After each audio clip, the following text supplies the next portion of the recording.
Hello दोस्तों, नमस्कार। मैं धर्मेंद्र कुमार आप सभी का आपके अपने YouTube चैनल पर हार्दिक स्वागत करता हूं। दोस्तों, अभी तक हमने इसके 2 पार्ट देखे हैं, जिसमें हमने पढ़ा था। पहले पार्ट में इसकी हमने जनरल जानकारी दी थी, है ना, जिसमें हमने सीखा था प्रजनन क्या है, प्रजनन के बारे में अध्ययन किया था। और उसके बाद मैंने देखा था कि प्रजनन कैसे होता है।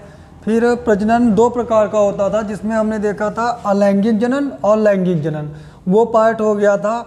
फिर इसका दूसरा पार्ट आया था, जिसमें हमने देखा था नर जननांग। नर जननांग के अंतर्गत कौन कौन आते हैं, और उसके 2 भाग थे। पहला भाग था, उसमें मैंने देखा था वृषण के बारे में, जिसे हम लोग कहते हैं टेस्टिस, ठीक है। और दूसरा जो उसके सहायक अंग होते हैं। उसी तरह आज हम बात करेंगे, जिस तरह मैंने नर जननांग की बात की थी, आज हम बात करेंगे मादा जननांग, ठीक है, यानी फीमेल रिप्रोडक्टिव सिस्टम या ऑर्गन सिस्टम भी कह सकते हैं, कोई दिक्कत नहीं है। अब इसके भी 2 पार्ट होते हैं, एक होता है प्राथमिक जनन अंग होते हैं, और एक होते हैं द्वितीयक। इसे हम कह सकते हैं द्वितीयक की जगह पर सहायक भी कह सकते हैं, ठीक है। ये होता है प्राथमिक मतलब ये हो जाता है जो हमारा प्रजनन होता है उसमें जो सीधे भाग लेते हैं, समझ में आ रहा है। वे पार्ट जो प्रजनन में सीधे भाग लेते हैं वो हमारे कैसे हो जाते हैं, प्राथमिक हो जाते हैं। और जो क्या कहते हैं प्रजनन में सहायता करते हैं उनको हम द्वितीयक में ले लेते हैं। तो हम चाहें तो यहाँ पर क्या कर सकते हैं, सहायक भी कर सकते हैं, ठीक है। तो हम 2 भाग हो गए। तो आज हम लोग अध्ययन करेंगे मादा जननांग के बारे में। तो पहला हो गया, इसके अंतर्गत प्राथमिक जननांग में कौन आता है, अंडाशय आता है।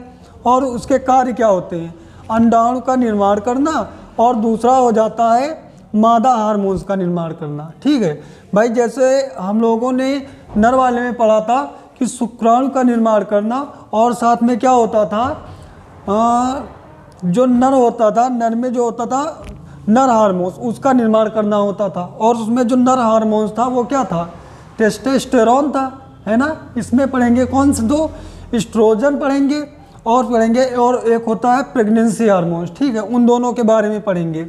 तो 2 हो गई, मतलब कार्य हो गया अंडाशय का क्या, अंडाणुओं का निर्माण करना, और दूसरा हुआ मादा हार्मोन्स का निर्माण करना। और इसमें जो सहायक होते हैं, यानी प्रजनन की क्रिया में जो सहायक अंग होते हैं, ठीक है, को भी किसमें, मादा में, नर में नहीं। नर की हमने आगे, जो अगर आपने नहीं देखा है तो जो हमारा इसका दूसरा पार्ट आया था, ये तीसरा पार्ट है, उसमें देख लेना, आपको नर के सारे पार्ट मिल जाएंगे, ठीक है। अगर आपने नहीं देखा है तो पहले आप उसे देखिए, फिर इस क्लास को देखिए, तब ज़्यादा बेहतर तरीके से समझ में आएगा, ठीक है। द्वितीयक अंग में कौन सा आ जाता है, गर्भाशय हो गया। गर्भाशय में क्या होता है, जो अंडाशय होता है वहाँ पे अंडाणु का निर्माण होता है। वही जो अंडाणु होते हैं अंडवाहिनियों की सहायता से कहाँ पर आकर आश्रय लेते हैं, गर्भाशय में, ठीक है। फिर आ जाता है योनि। जिस प्रकार हमने नन में पढ़ा था, किसको पढ़ा था, शिश्नी को पढ़ा था, उसी तरह क्या होता है मादा में होता है योनि, ठीक है। फिर अगला जो आ जाता है मूत्रवाहिनी। मूत्रवाहिनी के बारे में हमने नन में भी पढ़ा था, और उसका कार्य क्या होता है, जो वक्रों में मूत्र का निर्माण होता है वो आके मूत्राशय में इकट्ठा होता है। वो भी किनकी सहायता से, जो ये नलियाँ हैं इन्हीं को हम लोग क्या कहते हैं, मूत्रवाहिनी कहते हैं। ये हो गया। अगला हो जाता है फैलोपियन नलिका, यानी कह सकते हैं फोलिकन ट्यूब। ये क्या होती है, जो हमारे अंडाणु में, यानी अंडाशय हो गया, ये अंडाशय, हाँ, अंडाशय में जो अंडाणु का निर्माण होता है वो फैलोपियन ट्यूब की ही सहायता से, समझ रहे हो, फैलोपियन ट्यूब की ही सहायता से गर्भाशय में आकर इकट्ठा हो जाते हैं। और गर्भाशय जो होता है वो 3 पार्टों से मिलकर बना होता है। जो आप देख रहे हैं इसका छोटा सा ये वाला उभरा हुआ भाग है, इसे हम लोग कहते हैं फंडस। और जो ये बीच वाला पार्ट होता है इसे कहते हैं बॉडी, ठीक है। 2 पार्ट, और एक नीचे होता है, यानी 3 पार्टों से मिलकर बना होता है। यहीं पे क्या होता है, यहाँ पे जो अंडाणु होते हैं यहीं पर आकर इकट्ठा होते हैं और शुक्राणुओं का इंतजार किया करते हैं, ठीक है। अगला पार्ट हो जाता है अंडवाहिनी, यानी जिनकी अगर बात करें, जिनकी सहायता से अंडाणु आकर के कहाँ पर, अंडाशय में इकट्ठा होते हैं। ये देखो, जो ये नली टाइप की है, नली टाइप की बनी हुई है, उसी की सहायता से आकर कहाँ पर, गर्भाशय में इकट्ठा होते हैं। उसी को हम लोग क्या कहते हैं, अंडवाहिनी, ठीक है। अगला आ जाता है बल्बोयूरेथिन ग्रंथि। बल्बोयूरेथन ग्रंथि होती है, ठीक है। इसके बारे में भी अध्ययन करेंगे।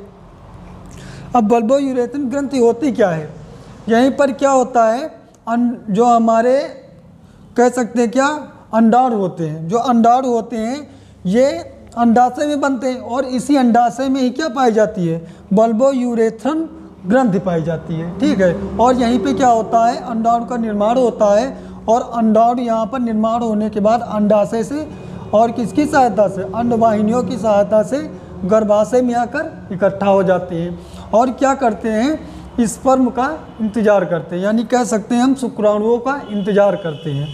ये हो गई। अब हम देख लेते हैं इसमें अध्ययन करेंगे, ये तो सहायक अंग हो गए, इनके बारे में हम एक एक के बारे में अध्ययन करेंगे। तो उससे पहले हम क्या करेंगे, अंडाशय के बारे में थोड़ी बात कर लेते हैं। ठीक है,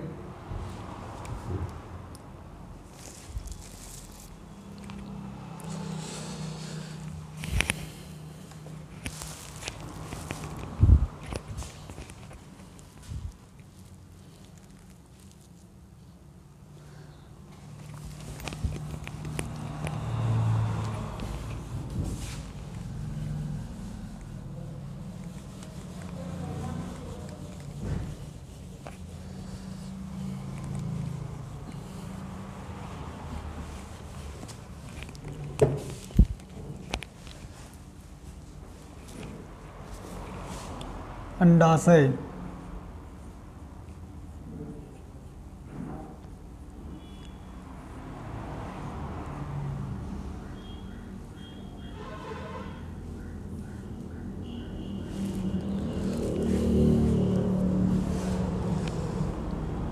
यह मादा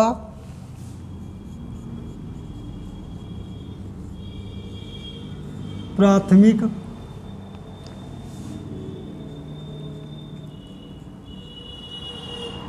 जननांग होता है। क्या होता है, मैंने बताया है यह मादा प्राथमिक जननांग होता है। ठीक है, यहाँ पर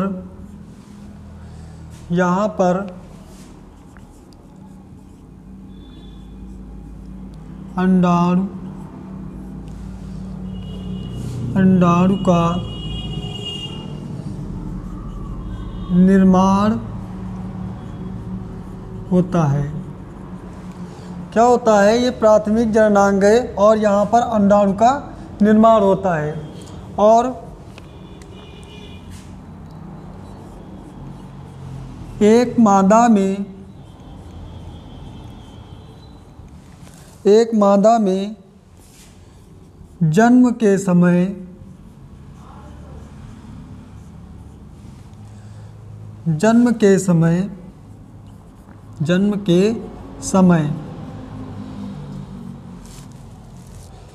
लगभग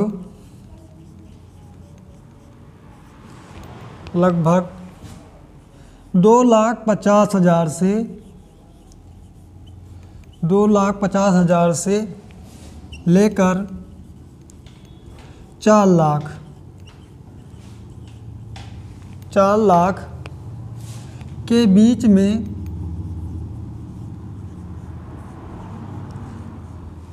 में अंडाणुओं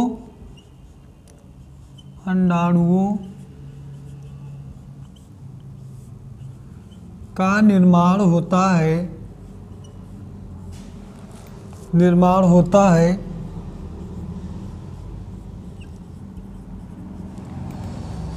जिसमें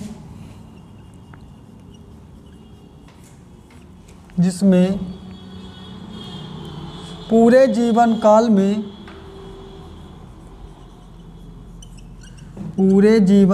में लगभग 400 अंडाणु ही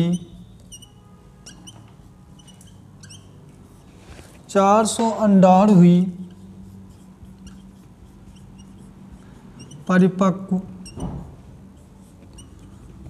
हो पाते हैं। ठीक है, अगर बात करें, कह रहा है कि जब किसी बच्चे का जन्म होता है और ख़ासकर जो मादा हो तो उसमें क्या होता है कि जो अंडाणुओं का निर्माण होता है कितना, यानी 2,50,000 से 4 लाख के बीच में होता है, और जिनमें से उसके पूरे जीवन काल में लगभग कितने 400 अंडाणु ही परिपक्व हो जाते हैं। बाकी क्या होता है, जैसे उसका यौनारंभ होता है, और महिलाओं में यौनारंभ जो होता है 11 से 13 वर्ष, 11 से 13 वर्ष होता है, जहाँ से क्या होता है उनका यौनारंभ हो जाता है, ठीक है। और जैसे ही यौनारंभ होता है उसके अधिकतम यानी जो अंडाणु हैं वो क्या होते हैं, नष्ट हो जाते हैं, और लगभग कितने 400 ही बचते हैं, ठीक है। और ये लगभग कब तक चलता है, 45 साल की उम्र तक। 45 साल जैसे ही होती है ये क्या होते हैं, अपने आप नष्ट हो जाते हैं, और जो यौनारंभ का काल होता है वो भी खत्म हो जाता है, ठीक है। ये हो गया, नोट कर लें, फिर आगे बढ़ते हैं। समय देते आप नोट कर लीजिए।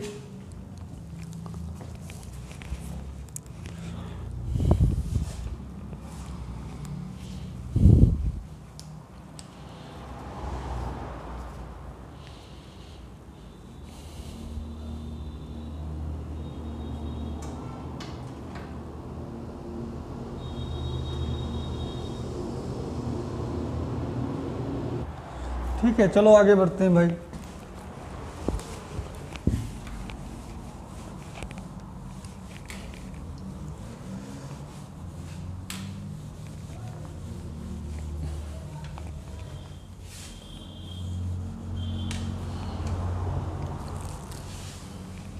इसी में आगे और लिखना है, ठीक है, लिखते हैं।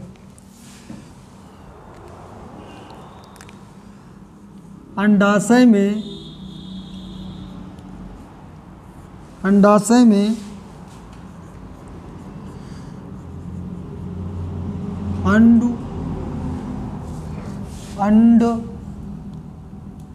पुटिकाएं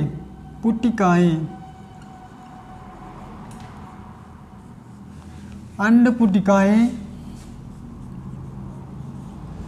पाई जाती हैं, जहाँ पर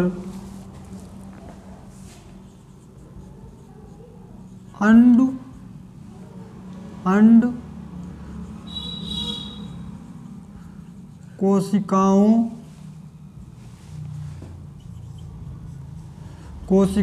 का निर्माण होता है। अंड कोशिकाओं का निर्माण होता है,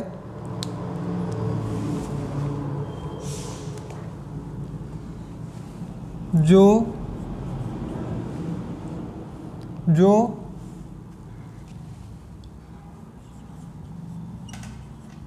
अंड वाहिनियों की सहायता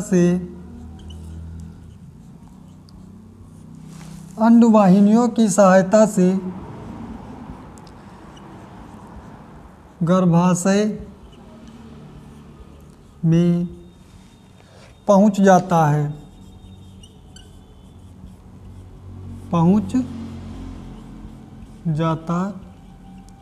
है, ठीक है। हो गया, नोट कर लीजिए, फिर आगे देखा जाए।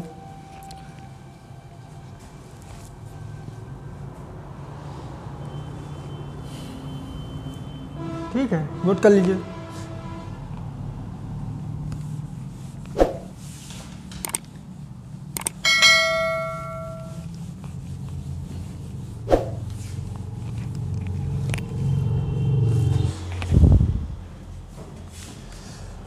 अब बात करते हैं आगे, और इसमें देखते हैं जो अभी हम लोगों ने पढ़ा है कि अंड पुटिकाएं पाई जाती हैं, वहीं पर क्या होता है, गैरिफियन ट्यूब पाई जाती है। क्या पाई जाती है, गैरिफियन ट्यूब।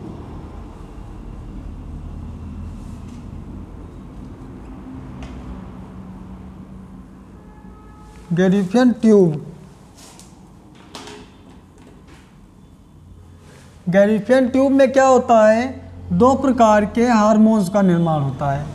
2 प्रकार के हार्मोन्स, एक होता है क्या, एस्ट्रोजन, एक होता है एस्ट्रोजन, और एक होता है टेस्टोस्टेरोन। क्या होता है, एक होता है एस्ट्रोजन और दूसरा होता है प्रोजेस्टेरॉन होता है, सॉरी भाई, प्रोजेस्टेरॉन।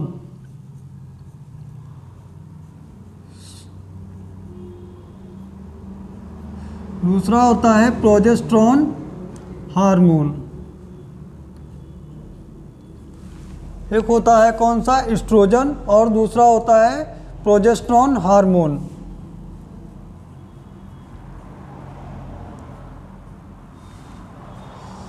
जो टेस्टोस्टेरोन होता है इसका कार्य होता है, इसका कार्य क्या होता है, ये जो टेस्टोस्टेरोन होता है ये क्या करता है कि आप एक प्रकार से कह सकते हैं ये क्या करता है, अंडाणुओं के निर्माण को प्रेरित करता है। क्या करता है, अंडाणु जो होते हैं उनके निर्माण को प्रेरित करता है। लिख सकते हैं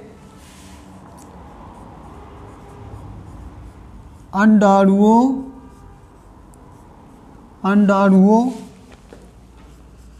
के निर्माण को, अंडाणुओं के निर्माण को प्रेरित करता है तथा मादा हार्मोन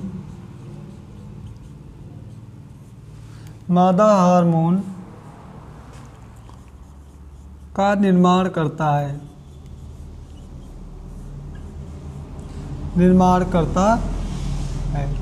ठीक है। यानी अगर हम बात करें तो एस्ट्रोजन हार्मोन्स का कार्य क्या हो गया, अंडाणुओं के निर्माण को प्रेरित करता है। यानी जो अंडाणु होते हैं उनके निर्माण, उनको क्या करता है कि ज़्यादा से ज़्यादा मात्रा में क्या हो, अंडाणुओं का निर्माण हो, उसे प्रेरित करता है, ठीक है। और दूसरा क्या होता है, मादा हार्मोन्स का निर्माण करता है, ठीक है। ये हो गया। अब दूसरी में बात करते हैं प्रोजेस्टेरॉन। ये क्या होता है, प्रोजेस्टेरॉन जो हार्मोन्स होता है प्रेगनेंसी हार्मोन्स, इस हार्मोन्स को हम प्रेगनेंसी हार्मोन्स के नाम से भी जानते हैं।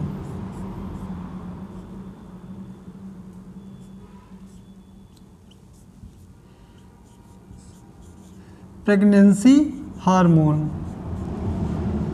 इसलिए इसे प्रेगनेंसी हार्मोन्स कहते हैं क्योंकि क्या होता है, जब कोई महिला गर्भ धारण करती है तो यह क्या करता है, अंडाणुओं का जो निर्माण होता है, अंडाणुओं का जो निर्माण होता है उसे रोक देता है। और जैसे ही क्या होता है कि अंड निर्माण की प्रक्रिया फिर चालू करने का कार्य करता है। कब, जब कोई बच्चा जैसे है वो परिपक्व हो गया और पैदा हो जाए, और उसके बाद क्या होता है कि दोबारा से निर्माण, किसके, अंडाणुओं के निर्माण की आवश्यकता होती है, उन्हें प्रेरित करने का कार्य करता है कौन, प्रोजेस्टेरॉन हार्मोन्स, ठीक है। इसीलिए इसे क्या कहते हैं, प्रेगनेंसी हार्मोन्स भी कहते हैं। आइए इस पर बात करते हैं। जो ये अंडाणु होते हैं ये क्या होता है, इनके निर्माण की क्या दशा होती है, बात करते हैं। ये जो अंडाणु होते हैं, एक अंडाणु इसमें और एक अंडाणु इसमें, और ये दोनों एकांतर क्रम में निकलते हैं। एकांतर क्रम का मतलब ये होता है कि अगर एक माह में इससे अगर एक अंडाणु निकला, एक अंडाणु निकल कर आया तो दूसरे में क्या हो जाएगा, इस वाले से एक अंडाणु निकलेगा। जैसे क्या हुआ, जैसे मान लीजिए इसमें से जनवरी में निकला है तो अगला वाला जो माह आएगा इसमें से नहीं, यानी फरवरी माह में इससे निकलेगा, ठीक है। और ये क्या करता है, निकलने के बाद लगभग 72 घंटे ये क्या करता है, इनकी सहायता से यानी अंडवाहिनियों की सहायता से गर्भाशय में आ जाता है और आकर ठहर जाता है, और 72 घंटे तक किसका, शुक्राणुओं का इंतजार किया करता है। और जैसे ही 72 घंटे हो जाते हैं क्या होता है, ब्लड या फिर कह सकते हैं रजोधर्म, ठीक है, जिसे हम लोग कहते हैं महिलाओं में रजोधर्म, उसकी सहायता से ये बाहर निकल दिया जाता है, जिसे हम लोग कहते हैं विज्ञान की भाषा में श्लेष्म या रुधिर के माध्यम से ये बाहर निकाल दिए जाते हैं। और क्या होता है, जिसके 14वें दिन या 16वें दिन फिर क्या होता है, अंडाणु का निर्माण होता है, और फिर वही यहीं पर आ जाते हैं और यहाँ से आकर फिर यहाँ पर इंतजार करते हैं। यही प्रक्रिया लगातार चलती रहती है, ठीक है। तो हमने अब बात कर ली है किसकी, यानी नर और मादा। और अगर बात करें, हमने बात की थी किसकी, बात करें लैंगिक और अलैंगिक प्रजनन हो गया है, ठीक है। अब जब हमारा अगला पार्ट आएगा तब हम अध्ययन करेंगे दोनों में किस तरह डिफरेंट देखेंगे, और दोनों को बनाएंगे और देखेंगे दोनों में अंतर क्या है, और बेहतर तरीके से समझ में आने वाला है, ठीक। तो दोस्तों क्या करते हैं, अब इस क्लास को हम यहीं तक रखते हैं, आगे हम नेक्स्ट क्लास में देखेंगे। अगर क्लास अच्छी लगी हो तो लाइक करें, सब्सक्राइब करें और आगे शेयर करें। ठीक है, धन्यवाद।